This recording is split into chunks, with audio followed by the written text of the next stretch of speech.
The theories of energy by Nikola Tesla have been revolutionary, to say the least. But for some mysterious reason, history does not dwell enough on his story. The US government sat on Tesla's entire estate for 10 years. Did they keep any of his papers? I read that some people claim that Tesla saw the Great Pyramid as a power generator. All the pyramids had an explosion, and maybe all at the same time. Did you know that the word pyromene in Latin means fire in the middle?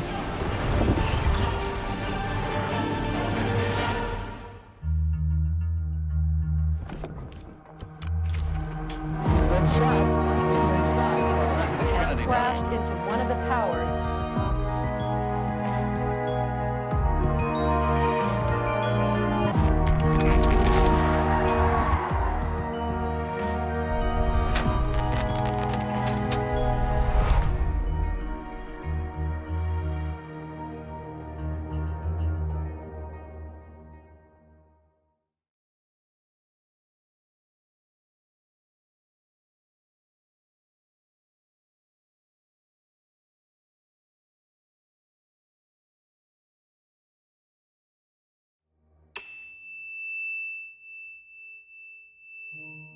Before Tesla, you could only send electricity 1 mile just for lighting. After Tesla, you could run factories 400, 500, 600 miles in all directions. They get a story and they repeat it over and over. They have no proof of any of it. They never found a mummy in a pyramid.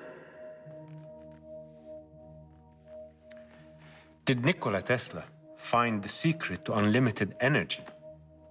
And is there a plot to hide his findings?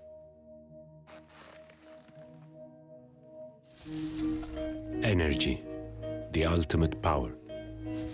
When I think about it, I find that most wars that have been waged in the past years have been about the control of what provides energy. And if I'm to talk about energy, then I must mention Nikola Tesla. I still remember my physics teacher at school saying that Tesla was an exceptional genius, whose work is behind many important inventions. The story of energy might be quite mysterious. Tesla was a scientist, but some people say that he was mystical. They claim he believed the Egyptian Great Pyramids were key to limitless energy, an energy that could be distributed to everyone in the world for free. He was a controversial personality even after his death. They say that after he died alone in his hotel room in New York, the FBI confiscated all his belongings, taking all his documents with them. And for many years, they say they were classified, and even until now, many people claim there are documents missing. Who was Nikola Tesla? Was he really a genius? What is the difference between him and the famous inventor Thomas Edison?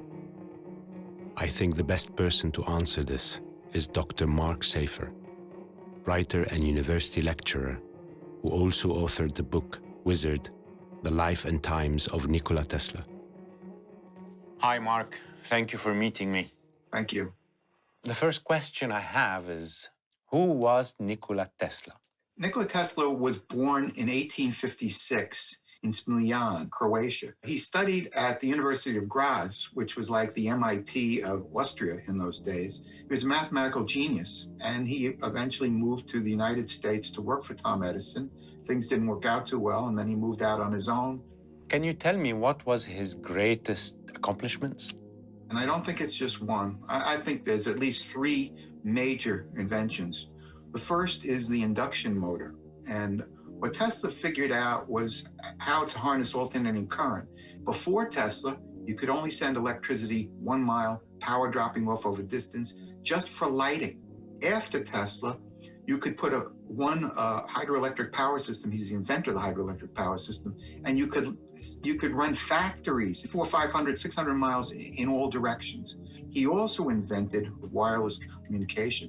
He invented what became the radio and cell phone technology, the ability to multiplied frequencies and created an unlimited number of wireless channels. We talk about Hertz waves, but they're not really Hertz waves. They're Tesla waves. All of our computer systems run on the binary code, and he really is the forerunner to all that. So I think those are his three major inventions. That's really big. In your opinion, what makes him different from other inventors like Edison, for example?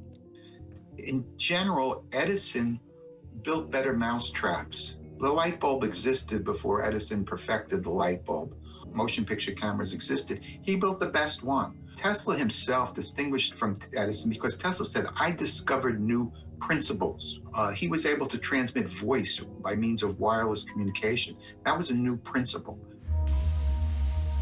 One of Tesla's most spectacular projects was the Wardenclyffe Tower that was in New York. With it, he wanted to send wireless electricity across the globe. What can you tell me about Tesla's towers? It's a very sad story. In 1898, he was doing big experiments in downtown New York City, and it was scary.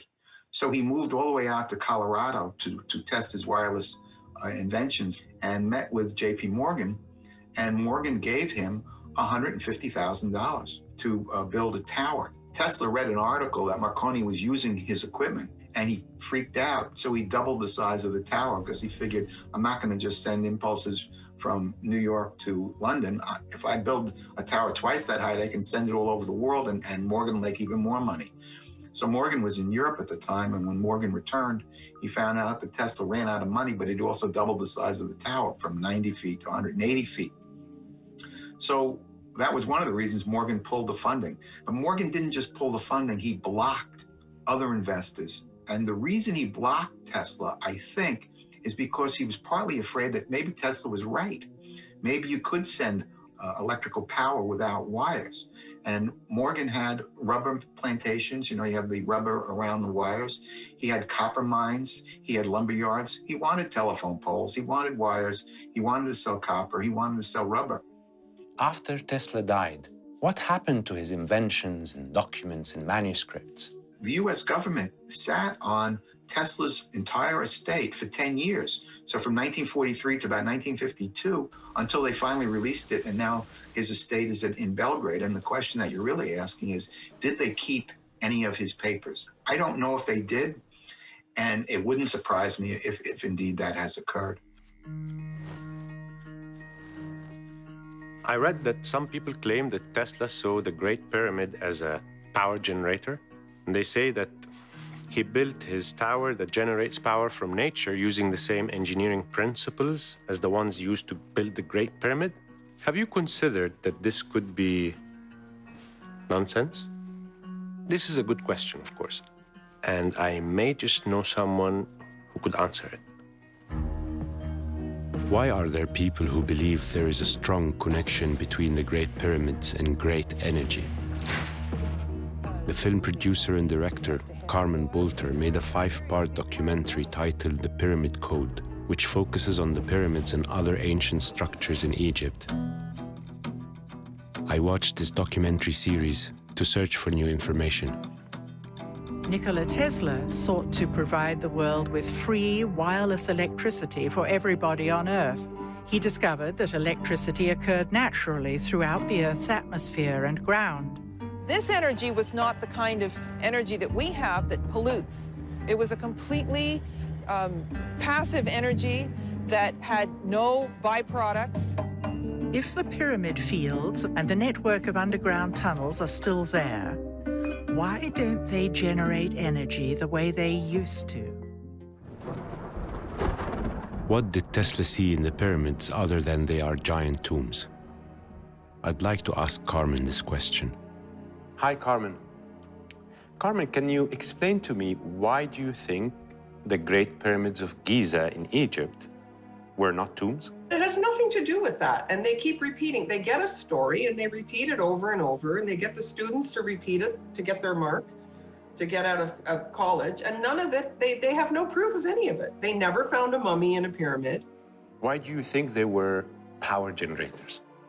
Christopher Dunn has shown how the pyramids could have been used as energy plant. He's written several books, The Giza Power Plant. He's an engineer. And so his research isn't psychic and, esoteric in any way. It's mechanical. And he's done a very good job of showing how energy could have been collected. And that's what part of the weird chemical marks that you see. All the pyramids had an explosion, and maybe all at the same time. And huge cracks are in these stones that are like 300 tons. So how do you crack through the entire stone without this force? And in the Great Pyramid, in the King's Chamber, there's like a crack in the wall, and the side of the sarcophagus is blown right off. And that's like 4 inches thick of pure granite, which is very hard. So if we went in there with sledgehammers and 100 people, we couldn't break it that way. It's funny that you say that, because did you know that the word pyromede in Latin means fire in the middle? Aha! Did Tesla use ancient Egyptian theories in his work?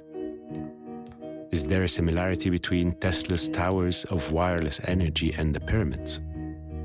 Danny Kerr has done a lot of research on the pyramids and energy. He may have some answers. Hi, Danny. How do you think the pyramids generated energy? I went to look at the inside of the Great Pyramid and try and figure out how it worked. And what I realized was there was a gentleman named John Cadman. He's a hydrologist, and he had shown that the Great Pyramid could then be like a pulse generator. He showed how it created water hammer and could pump water. When I first saw his theory, I realized right away that the granite plugs that are in the start of the ascending passages, that those would move. The pyramids had perimeter walls around them, and I didn't know this before, and it's accepted by Egyptologists, and they say it was to keep thieves out. And what he was saying was it was to keep water in. That was really interesting. And so the water level of the pyramid would be above the ascending passage girdle stones. And so the water would have built up above them. The second you start a pulse inside, it pushes water up. And from there, the pressure increase just did work on the King's Chamber. Then once I just started to investigate how a motor would work that like this, with a pressure change inside, came across thermoacoustic engines. Can you now please tell me similarities between Tesla's Wardenclyffe Tower and the Giza Pyramids? Apparently Tesla said his Wardenclyffe Tower, he was using a longitudinal wave, or he was outputting a longitudinal electric wave. And technically it's not possible. No one's figured that out. In the pyramids, they're producing loud vibrations that mix to produce longitudinal waves. It's very similar. Also, the pyramids in Egypt and the Wardenclyffe Tower are both built on aquifers. With the Wardenclyffe Tower, the water was there to aid the grounding. He was transmitting through ground, and the water lowered the resistance in the ground and made it a conductor. The pyramids, that's also the case. Not only are they water-powered, they are built above an aquifer, and they were sat in pools, we think. Tesla's Wardenclyffe Tower was low frequency. So is the Great Pyramid. That's another similarity. Both have the capability to transmit worldwide. It seems that there can be a similarity in principles between the energy tower built by Tesla and the Great Pyramids built by ancient Egyptians. Could this be a coincidence? And why has there been no one until today who tried using this technology? These are questions that require another journey to search for answers. Energy is simply power. That's why I see the most important structures today are not palaces or skyscrapers or cemeteries. I think structures like dams, oil rigs, and nuclear power plants are the most important, because these are the factories of energy, hence power. Yet when we look at the Great Pyramids of Giza, are we supposed to think they were no more than giant tombs? If financing Tesla hadn't stopped, he could have succeeded in providing the world with clean energy at low cost. Does that mean Tesla could have changed the world?